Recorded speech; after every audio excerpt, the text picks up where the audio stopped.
Salut à tous et bienvenue sur Booster à la chaîne, ici Marek. Aujourd'hui on va s'ouvrir quelque chose bien d'actualité, puisqu'on va s'ouvrir les petits, j'allais dire intro pack, mais les Planeswalker decks ou les decks de Planeswalker de Amonkhet, donc l'extension qui est en avant-première ce week-end et qui sera en sortie officielle donc la semaine prochaine. Donc là, vu que c'est des avant-premières, on peut se procurer dès aujourd'hui durant ce week-end les decks de Planeswalker, donc c'est ce que j'ai fait et on va pouvoir se les ouvrir, voir ça rapidement et surtout s'ouvrir les quelques petits boosters qui sont dissimulés dedans. Donc petite parenthèse, là on est en cours, enfin ce qu'on avait fait pour les decks de Planeswalker précédents, donc de Révolte Éthérique, je vais ouvrir en même temps pour gagner du temps, c'est que on avait ouvert les decks, on avait fait des parties avec les decks tels qu'ils étaient tout simplement, et qu'on s'était amusé à les améliorer, et qu'on a refait d'autres parties une fois les decks boostés, donc qui n'ont pas encore été publiés à ce jour, mais ça va venir. Là c'est juste très difficile de tenir la cadence, vous avez sûrement dû vous en rendre compte. C'est voilà, gros problème de temps et d'organisation qui font que les choses arrivent vraiment très en retard à chaque fois. Donc là je fais un effort pour Amonkhet, je vous ouvre donc les decks de Planeswalker quasiment le jour de leur disponibilité officielle, donc ça c'est plutôt cool d'avoir réussi à faire ça. Mais là on n'a pas encore du coup les derniers duels des decks de Révolte Éthérique, donc ça va arriver dans la foulée. Donc tout ça pourquoi je vous dis ça? Parce que on a encore des decks de Planeswalker, donc qui peuvent se jouer l'un contre l'autre. Mais voilà, je voulais pas vous dire bah oui, on va faire des parties avec ces deux decks, après on va les améliorer, on va refaire des parties, tout ça. Parce que voilà, ça m'a pris 3 mois pour le faire enfin ça nous a pris 3 mois pour le faire pour les decks, pour l'extension précédente. Et où sont les boosters? Ils doivent être cachés là-dedans, je suppose. Ça nous a pris 3 mois pour l'extension précédente, donc je veux pas m'engager en vous disant oula, il est pas sublime sur cette illustration. Je veux pas m'engager en vous disant qu'on va faire ça, donc ça va. J'espère avoir le temps, le courage, l'énergie de le faire, mais c'est pas. Je veux pas vous faire de promesses, donc on verra bien. Mais déjà, on va s'ouvrir nos premiers boosters à Amonkhet dans un premier temps. Donc, oui, un petit mot pour ceux qui découvrent un peu ça. Les decks de Planeswalker, qu'est-ce que c'est? C'est pour débutants, en fait. Vous avez un deck prêt à jouer. Assez faible, enfin je veux dire vous n'allez pas pouvoir percer dans le compétitif avec ces decks là, mais c'est excellent pour apprendre à jouer. Vous n'avez rien à penser, vous prenez le deck, vous lui mettez des protections de cartes parce qu'il faut, et ensuite j'arrive pas à l'ouvrir, c'est génial. Ensuite vous pouvez dès à présent commencer à jouer avec vos amis. Donc si vous êtes deux, si vous êtes voilà, deux potes qui voulez un peu vous lancer là-dedans, n'hésitez pas, l'un prend Gideon, l'autre prend Liliana, et ça fait le taf quoi, tout simplement.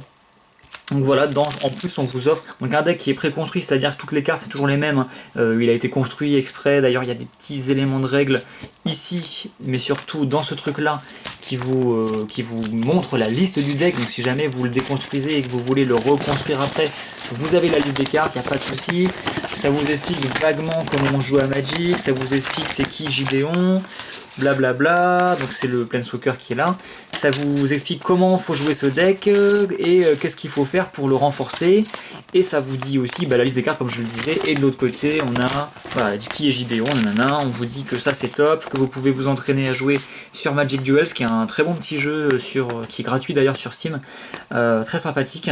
Donc là je suppose que les cartes Amonkhet doivent être disponibles ou bientôt.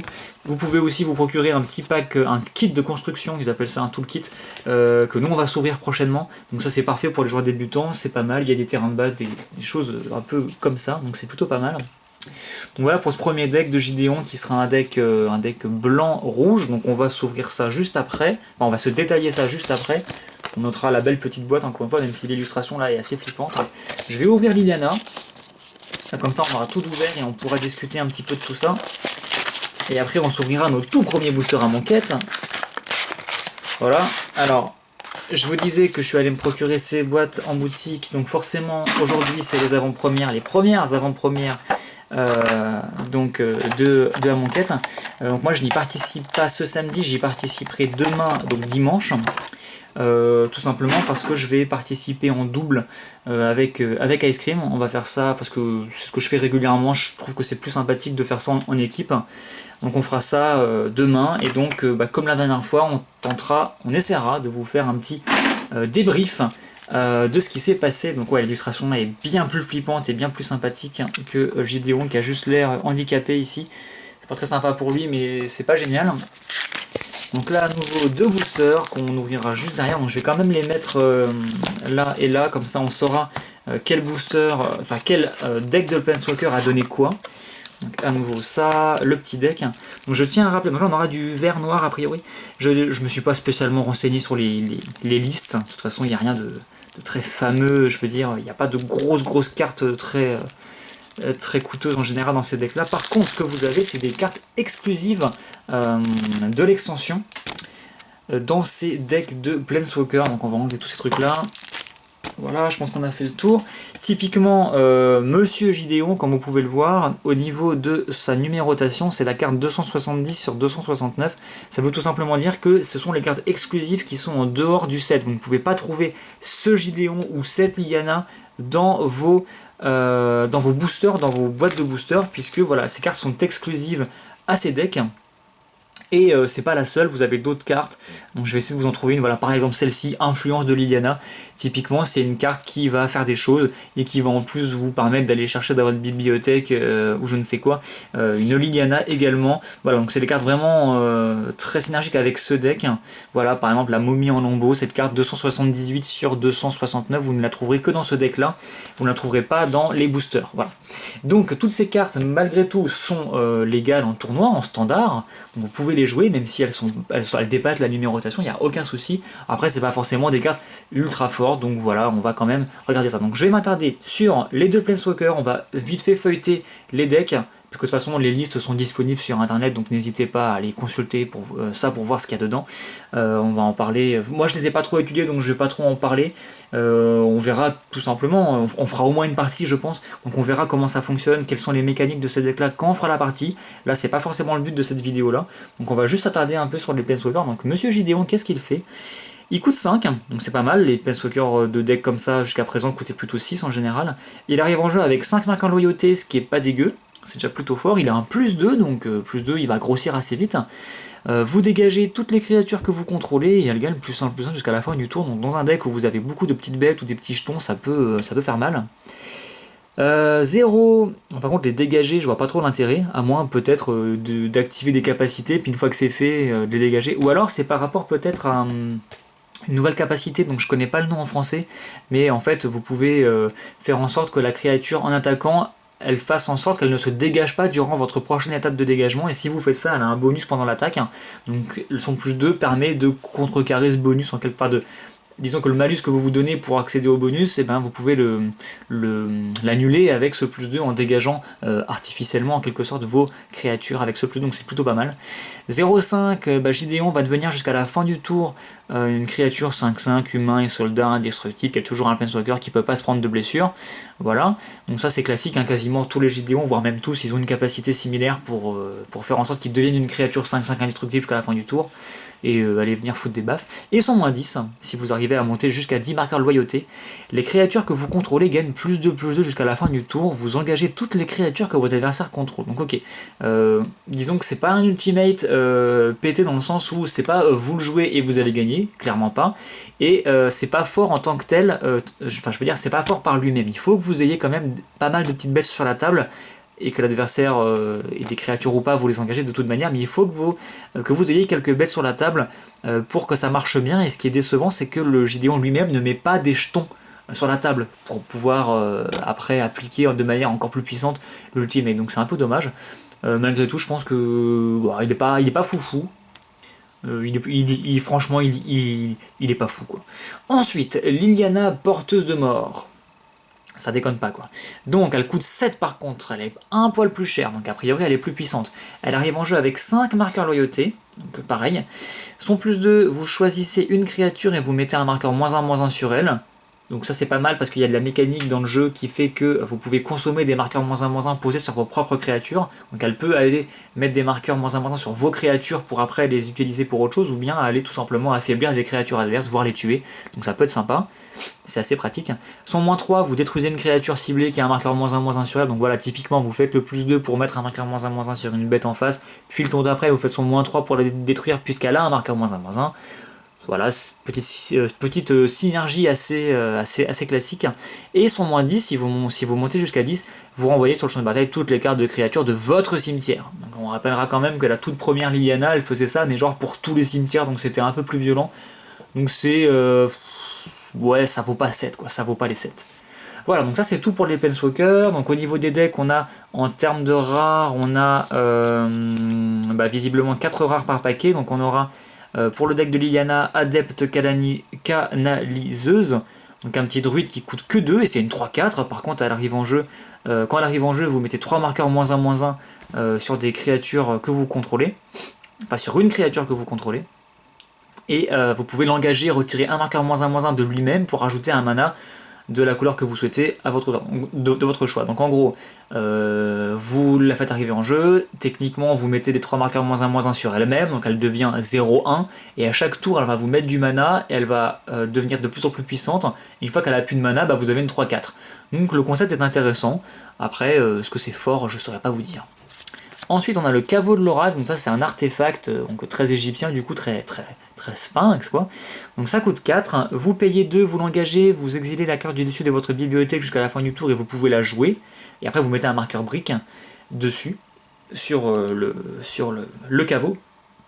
Voilà. Et donc après, quand vous avez au moins 3 marqueurs briques, carrément, ça vous coûte plus 2, ça vous coûte rien, vous l'engagez tout simplement, et vous révélez la carte, vous l'exilez de la même manière, et jusqu'à la fin du tour, vous pouvez carrément la jouer sans payer son coup de mana, quoi. Donc ça peut être ultra violent. Après, ça coûte quand même 4 à poser, il faut attendre 3 tours, à chaque fois payer 2. Donc voilà. Je pense pas que ce sera vraiment très compétitif, ça m'a l'air un peu lent, mais en tout cas c'est fun. On a ensuite la fameuse carte rare qui est exclusive à ce deck, c'est l'influence de Liliana qui nous dit que ça coûte 6 et vous allez à 6 pour un rituel, c'est assez cher. Vous allez mettre un marqueur -1/-1 sur chaque créature que vous ne contrôlez pas, donc ça par contre ça peut être assez violent.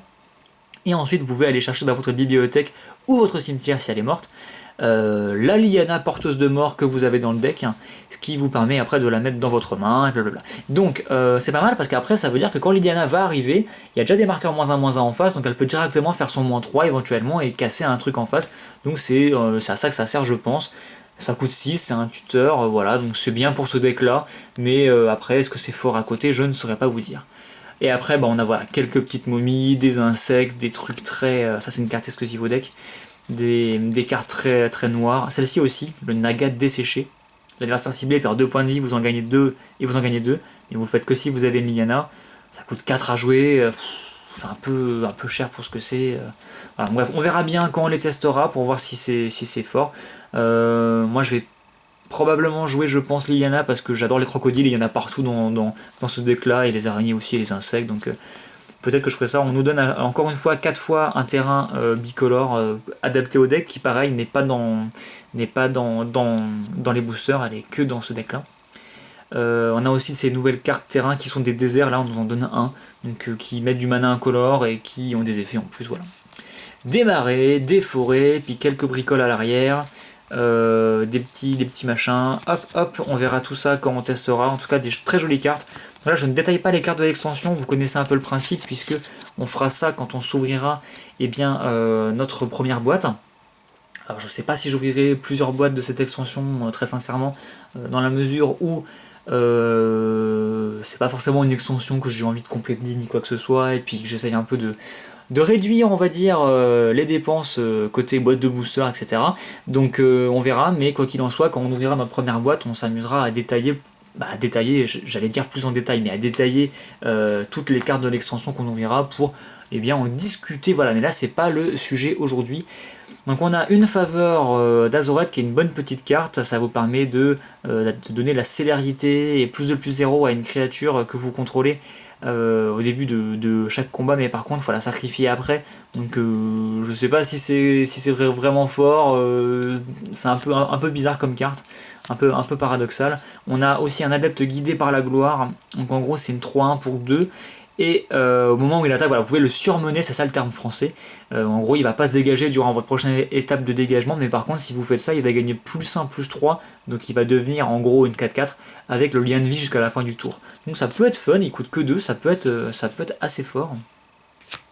Et on a encore une fois 2 cartes rares qui sont pareil des cartes exclusives à ce deck qui nous permettent d'aller faire des choses puis d'aller chercher Gideon. Donc là c'est plutôt l'inverse en fait, c'est plutôt quand il arrive en jeu, vous allez chercher un Gideon dans votre... Enfin ce Gideon là, hein, pas n'importe quel Gideon, dans votre cimetière ou dans votre deck, et après c'est un enchantement qui va rester en jeu et ça dit que les créatures que vous contrôlez gagnent +1/+1 et ça coûte 5. Ça m'a l'air ok pour ce petit deck, voilà. Donc ensuite on a un jeu qui a l'air assez aggro avec des petites bébêtes. En tout genre. Niveau carte exclusive, on a le compagnon des épreuves qui est exclusif à ce deck. C'est de 2 pour 3 avec le vol qui vous permet de dégager la créature ciblée. Ok, ça m'a pas l'air foufou. Dans les decks précédents, et le simulacre de Tezzeret par exemple, c'était plus fort je trouve. Et pareil, le compagnon d'Adjani c'était fort aussi. Chat gracieux, pareil, carte exclusive à ce deck. En gros, à chaque fois qu'il attaque, il va gagner +1/+1 jusqu'à la fin du tour. C'est pas fou quoi, ça fait une 3/3 pour 3, y a rien de spécial quoi. Des minotaures, ça fait plaisir de revoir des minotaures dans cette extension. Encore une fois, en 4 exemplaires, un terrain spécifique à ce deck, qui est très joli d'ailleurs, on se croirait dans une partie de Splatoon, c'est assez marrant. Des plaines, des montagnes, comme d'hab, derrière quelques bricoles, encore une fois. Je ne détaille pas. Épreuve, une épreuve quand même en 3 exemplaires, c'est plutôt pas mal. Voilà. C'était pour les decks. Et donc il y a un peu des choses à faire. On va se faire des parties de façon pour tester tout ça. Ça va être assez fun. Donc on en reparlera très prochainement, je l'espère. Donc je ne garantis pas qu'on fera tout ça, mais on va essayer de trouver un peu de temps pour faire des parties. Mais avant ça, on va publier sur la chaîne plutôt les parties qu'on a fait avec les decks boostés de Révolte Éthérique. Parce qu'elles ont déjà été faites les parties, elles sont pas encore sur la chaîne, mais ça va venir, ne vous inquiétez pas. Donc ça c'est fait, voilà, ça fait quand même presque un peu plus de 15 minutes qu'on parle, et on arrive enfin au moment intéressant, c'est donc les boosters, nos premiers boosters à Monquête qu'on va ouvrir sur cette chaîne. Donc, je vais commencer par les boosters du deck de Gideon, donc il y en a 2, donc c'est les mêmes illustrations à chaque fois, on a l'espèce de chacal et l'espèce d'humain. Donc on va commencer par les boosters du deck de Gideon. Donc ça c'est parfait quand vous achetez ça, c'est des cartes que vous allez ouvrir et vous allez pouvoir utiliser directement pour renforcer vos decks. Mais par contre ça ne veut pas dire qu'il y a des cartes dans les bonnes couleurs, c'est des boosters aléatoires, mais ça peut arriver. Donc, premier booster, c'est parti. Donc là pareil, je vais pas détailler vraiment tout le contenu parce qu'on va faire ça plutôt dans les boîtes, mais très sympa comme illustration. Mais on va quand même voir ce qu'on ouvre, hein, c'est un peu le but. Donc on aura un chercheur de perspicacité, bandelette illusoire, cartouche de force, donc ça c'est un cycle, il y a 5 cartouches en tout, une de chaque couleur. Flabellifère, donc c'est très marrant de voir des zombies mono blancs, c'est très fun. D'ailleurs il y a beaucoup de cartes qui ont l'embaumement, je dirais, c'est embalm en anglais, mais embaumement je pense que c'est en français, et en gros on va certainement en croiser, mais quand la carte est morte au cimetière, vous pouvez la retirer de la partie du cimetière et mettre en jeu un jeton qui est une copie de la carte, donc c'est assez marrant comme concept. Vigueur surnaturelle, donc c'est plutôt fun je trouve, il y en a beaucoup du coup de zombies mono blancs, c'est assez particulier. On a l'impression qu'ils sont tout blancs en mode momie là, c'est assez drôle.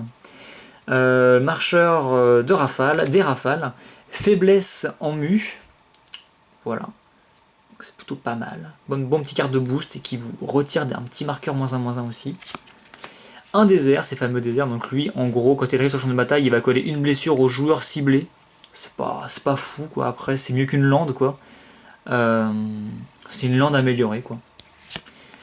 Un manticore de la gaine. On a quelques manticores dans cette extension, donc c'est plutôt fun d'en voir, en plus elles sont assez jolies. Don de paradis. Les jumeaux au cœur pur, donc première unco. Chacal et guerrier. On peut les surmener. Quand ils sont menés, c'est pas mal. 4-4 pour 5. Proscription. Donc en gros, c'est une sorte de cercle de l'oubli avec le flash, quoi. Que vous pouvez ensuite, en permanent non-terrain, que vous pouvez ensuite recycler si vous le désirez. Le scarabée de décimation, donc typiquement, ça c'est une carte qu'on a vue dans le deck de Liliana, donc éventuellement, bon là ça venait avec le deck de Gideon, mais techniquement, si vous n'en aviez que 2 ou 3 dans le deck de Liliana et que vous vouliez en avoir un 4ème, pouf, vous pouvez le mettre. Une bonne grosse 4-5%, donc encore une fois, je ne détaille pas, on détaillera ça plus tard. Et donc première rare, on aura le droit à l'intervention de Gideon, qui est une carte qui a le statut élément de l'histoire 5 sur 5. En gros, vous avez 5 cartes dans l'extension qui ont un espèce de filigrane en forme de symbole de Planeswalker et qui sont des cartes éléments de l'histoire. Donc en gros, ces cartes-là, chronologiquement, donc là c'est la 5e, hein, vont comment dire, raconter illustrer des moments de l'histoire de l'extension. Typiquement, intervention de Gideon. Je n'ai pas suivi l'histoire, mais je suppose que Gideon, à un moment donné, va venir s'interposer face aux dieux qui cherchent à tuer des gens. Voilà, c'est un petit peu ça. Donc en gros, c'est un enchantement qui va coûter 4. Donc c'est bizarre, une intervention, donc c'est un truc un peu éphémère, hein, mais en fin de compte, c'est un enchantement, donc c'est un petit peu bizarre. Dit comme ça. Et donc au moment où il arrive en jeu, vous choisissez le nom d'une carte, et vos adversaires ne peuvent pas lancer de sort du nom choisi. Et vous prenez toutes les blessures en plus qui devraient être infligées à vous ou aux permanents que vous contrôlez par des sources du nom choisi. Donc ça, en EDH c'est assez violent, vous nommez le commandeur adverse et c'est un peu dégueulasse quoi, donc pourquoi pas, ça peut être fun. En tout cas elle est blanche, vous pouvez la jouer tout à fait dans votre deck Gideon. Et derrière on aura un petit terrain, magnifique petit terrain, et un jeton zombie. Donc on sait qu'on peut avoir des terrains full art dans cette extension avec la magnifique tête de Nicol Bolas dans le fond. Alors il me semble avoir vu que c'est pas comme Zendikar où il y en avait un par booster. Il me semble que là c'est un tous les 6 boosters à peu près, donc ils vont être un peu plus chauds à trouver ces terrains full art. Donc peut-être encore plus chaud à trouver en foil éventuellement. Il me semble que c'est ça, on va voir, peut-être qu'on va en piocher un aujourd'hui. Donc deuxième booster, récompense finale. Voilà, petite carte de gestion noire. Le chat sacré qui est très sympa et qui a justement, on en parlait, je vais mettre les rares de côté quand même, qui a, on en parlait, l'embaumement. Donc en gros voilà, c'est un lien de vie pour 1. Une fois qu'elle est morte, eh bien comment dire, vous l'exilez depuis le cimetière en payant un petit blanc et vous mettez un jeton qui est une copie de lui en fin de compte sur la table. Donc en gros il sert 2 fois, donc c'est plutôt pas mal, c'est assez marrant. Puis elle est toute mignonne cette petite carte en plus. Le vizir impitoyable, donc on a pas mal de vizirs dans cette extension, il y en a d'ailleurs 5 rares en légendaire avec des couleurs qui vont à chaque fois par paire, donc si je dis pas de bêtises, donc ça c'est plutôt pas mal, c'est des bons petits commandeurs je pense en devenir. Un dracon, ça fait plaisir de revoir des petits dracons. Momie pourrissante, qui rappelle le gobelin pourrissant, parce qu'il a à peu près le même effet je crois, il met un marqueur -1/-1 sur une créature ciblée quand il meurt. Le serpent de fleuve, donc c'est un grand serpent, ou serpent en anglais. Petite 5/5, voilà. Ça fait plaisir de revoir un peu des grosses créatures comme ça. Impact violent, détruisez l'artefact ou le terrain ciblé carrément. Ça ne déconne pas. Le coudou hargneux, c'est une antilope, l'illustration est juste magnifique. Voilà, donc c'est une 3/4 pour 3, c'est fort, mais par contre elle met un marqueur -1/-1 sur une créature que vous contrôlez, que vous pouvez aller par la suite consommer par un effet divers, enfin quelconque plutôt, donc c'est plutôt pas mal. Lui il est marrant, il donne la célérité à une créature qui arrive, donc pourquoi pas, ça peut être marrant, ça peut servir. Un terrain étendu sauvage en évolution avec une nouvelle illustration qui est cohérente avec ce que fait le terrain, mais qui est beaucoup moins belle que d'autres illustrations qu'on a déjà eues par le passé pour ce terrain-là. Mais c'est cool de le revoir, il le réédite régulièrement, c'est plutôt cool. Le monument de Kefnet, donc là des monuments on en a un par couleur, pareil c'est un cycle, donc lui c'est le bleu, il va vous dire, donc c'est marrant de voir un légendaire Unko, hein. Il va vous dire en gros que les créatures bleues que vous lancez coûtent 1 de moins à lancer, et qu'en plus à chaque fois que vous lancez un sort de créature, cette fois-ci c'est pas forcément bleu, hein, une créature ciblée qu'un adversaire contrôle ne se dégage pas pendant la prochaine étape de dégagement de son contrôleur, donc ça c'est plutôt pas mal. C'est des petits artefacts un peu passe-partout, je pense qu'on va revoir un peu dans pas mal de decks, puisqu'ils vous font coûter, je vais y arriver, vos créatures moins chères, donc ça peut être sympathique. Ils ont des petits effets en plus. Capitaine de moisson honoré, très joli encore une fois. Une 3/2 pour 2 humains et guerriers, c'est pas mal. Et à chaque fois qu'il attaque, les autres créatures attaquantes gagnent +1 +0 qu'à la fin du tour. Ça ressemble au cri de guerre. Je sais pas si c'est le cri de guerre. Il me semble que c'est ça le cri de guerre. C'est quand elle attaque, vous faites un +1 +0 à tout le monde. Donc c'est pas mal. Une bonne petite carte dans les jeux aggro. Oh, super, on a eu le dracon du logo griffe. Donc ça, c'est typique en gros. C'est pour 3 seulement, on a une étoile 4 vols. Ou étoile, qu'est-ce que ça vaut? Ça vaut le nombre de cartes d'éphémères et de rituels dans votre cimetière. Donc typiquement, vous jouez un jeu contrôle, enfin bleu-rouge, contrôle blast avec des foudres, des machins comme ça, des contres. Votre cimetière très vite va grossir en éphémère et en rituel. Puis vous posez ça, puis pour 3 vous avez potentiellement une 8-4 vols. Enfin, c'est assez pété. Il y avait déjà une carte en terreau, s'il me semble, c'était pareil, mais c'était une chèvre en gros. Ça faisait exactement la même chose, donc c'est toujours bon à prendre. Derrière en rare, on aura super. On aura justement, je vous parlais de ces fameux visirs, on aura Apatra, vizir des poisons. Et justement, c'est le vizir qui me faisait carrément de l'œil et je comptais potentiellement me monter un petit deck autour, hein, donc un deck en EDH. Hein. Donc c'est super, je suis très content de l'avoir pioché. Donc techniquement, qu'est-ce que c'est? Elle coûte que 2. Humain éclair, c'est une 2-2. Et elle dit qu'à chaque fois que elle inflige des blessures de combat à un joueur, vous pouvez mettre un marqueur -1/-1 sur une créature ciblée.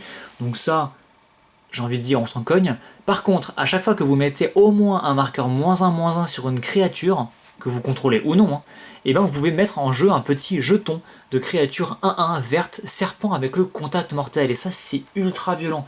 Si vous avez un deck qui tourne autour justement des marqueurs -1/-1, je pense à l'infection, à la flétrissure, plein de trucs, plein d'effets comme ça, vous allez avoir une armée de petits serpents 1/1 contact mortel, c'est juste ignoble pour l'adversaire.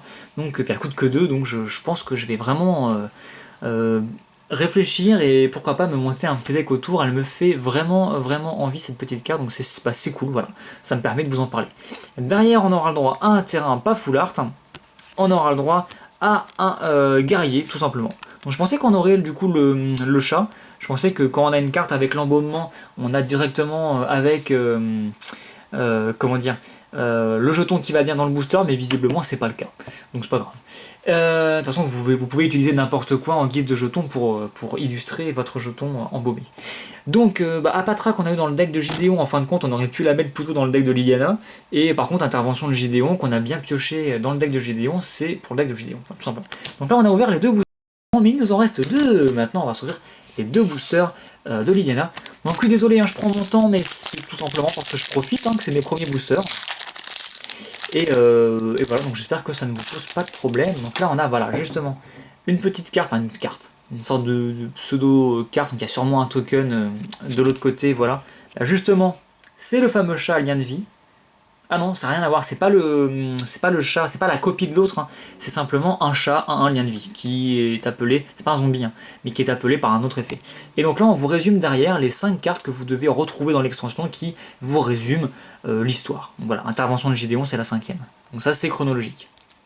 Donc dans ce booster, on aura le droit à un Minotaure corne-braise, paralysie décisionnelle, c'est assez violent, maître lancier de la moisson retourée, eau de crue, ça j'aime bien, c'est un gros tsunami, errance dans la mort, dispersion d'essence, impact violent qu'on a déjà vu, le coup doux qu'on a déjà vu aussi, je passe plus vite hein, parce que on n'a pas que ça à faire, étendue sauvage en évolution, un énorme crocodile de la mort, donc ça typiquement on le met dans le deck de Liliana Direct, ça en limité c'est juste ignoble, à mon avis, hein. C'est une 6-7 pour 6 défense talismanique, donc votre adversaire ne peut pas la gérer de manière simple, c'est juste trop fort, elle est juste magnifique quoi, c'est juste génial quoi, donc très sympa, Behemoth écailleux. Serpent cryptique, encore une fois, une énorme carte. Là en limité, c'est juste violent quoi. Il coûte 1 de moins à lancer pour chaque carte d'éphémère rituel dans votre cimetière, donc ça peut être ultra violent aussi. Ça en limité, c'est top, hein. C'est des grosses bébêtes. Hein. C'est vraiment bien quoi. Foi des dévoués, à chaque fois que vous recyclez ou vous défaussez d'une carte, vous pouvez payer 1 si vous faites ainsi. Ok, donc voilà, très synergique avec le recyclage, pourquoi pas. En rare, on aura le droit à l'extraction du lendemain. Donc c'est un éphémère qui coûte X plus 2 bleus et vous piochez X cartes puis vous vous défaussez d'une carte en éphémère. Donc ça je pense c'est une petite carte que les jeux contrôle vont très beaucoup apprécier. Voilà. Parce que ça vous fait piocher, c'est juste fort quoi, c'est juste une très bonne carte de pioche à mon sens hein, dans les jeux contrôle, donc voilà, donc c'est super. Et on aura justement, yes, on en parlait, un terrain full art. et le jeton qu'on a vu tout à l'heure. Donc bah, je pense, il me semble qu'il n'y en a que 5, un par couleur. Et donc bah voilà, c'est top quoi, super, notre premier terrain full art, ce sera une île. Donc là, la rare, elle va pas aller dans le deck de Liliana malheureusement, mais on a pioché un gros crocodile, qui est plutôt balèze, et un super terrain full art. Et donc, quatrième et dernier booster de cette vidéo, ça sera le deuxième booster de notre amie Liliana. Qu'est-ce qu'on nous dit là? Que explorer Puzzle Quest, d'accord, ça doit être, j'imagine, un petit jeu, ouais, c'est une application Google Play, Apple Store, d'accord, donc je ne connais pas du tout. Pourquoi pas? Peut-être qu'on s'amusera à le télécharger, à faire une vidéo dessus, je ne sais pas, on verra, je connais pas du tout. Ça ressemble à un Candy Crush Saga en mode Magic, bref. Je ne fais pas de pub, je ne fais pas de pub. Donc, renoncement... je vais mettre ça de côté par contre. Renoncement au monde. Bonne petite carte de gestion, je pense. Artefact ou enchantement qui peut se recycler en plus, éphémère. Bonne petite carte, je pense. Annuler, donc annuler, contrecarrer le sort ciblé. Bonne petite carte de contre qui revient à nouveau. Je sais pas, il me semble que c'était révocation, la carte équivalente, je me trompe peut-être.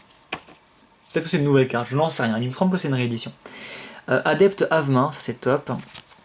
Le scarabée des dunes qu'on a vu dans le deck de Liliana, encore une fois le grand serpent, repos forcé, malédiction de l'intrus, courir après la gloire, le guerrier Aprolam qui est magnifique encore une fois. On a cartouche de zèle, on a notre première unco. Les capacités activées des cartes de créatures de votre cimetière coûtent 1 de moins à activer, donc tout ce qui est flashback, exhumation, embaumement, tout ça, bah, ça coûte 1 de moins, donc c'est plutôt pas mal. Et vous pouvez en plus engager un zombie dégagé que vous contrôlez pour forcer le joueur ciblé à mettre la carte du dessus de la mise dans son cimetière. Vous pouvez en plus vous auto-meuler a priori pour après profiter encore plus des capacités de votre cimetière, donc pourquoi pas. Derrière on aura eu le charognard de campagne, et est-ce que c'est pas lui par hasard? Mais oui, c'est lui. Voilà, donc c'est lui, c'est le charognard de campagne. Et donc c'est une 2-2 pour 2, quand il attaque on peut le surmener, et à chaque fois que vous surmenez une créature, donc lui ou un autre, hein, oula ça bouge un peu, excusez-moi, vous pouvez vous défausser d'une carte, et si vous faites ainsi vous piochez une carte, donc ça va faciliter les trucs genre la folie, tout ça, donc ça peut être, dans un deck folie avec les cartes encore d'Innistrad, ça peut faire mal, ça peut être violent, pourquoi pas. À réfléchir, je pense qu'il trouvera sa place dans quelques jeux basés autour, qui tournent autour de la folie. La ferveur dévorante qui est sympa comme tout, en gros ça coûte un petit rouge seulement, ça dit que la créature enchantée va gagner +3/+3, par contre, au début de votre entretien vous mettez un marqueur -1/-1 dessus, donc ce qui va finir par la tuer, sauf si vous consommez à chaque fois les marqueurs -1/-1 par un effet ou un autre. C'est assez fun je trouve. Et donc notre dernière rare de ce paquet, on n'a pas eu de folle, hein, je tiens à remarquer, on aura le droit à une mythique. Voilà, on se fait plaisir, En cas de booster, une mythique. Donc c'est dommage qu'on l'ait pioché dans le deck de Liliana, parce que c'est clairement une carte qui va plutôt profiter au deck de JDO, vu qu'il est blanc.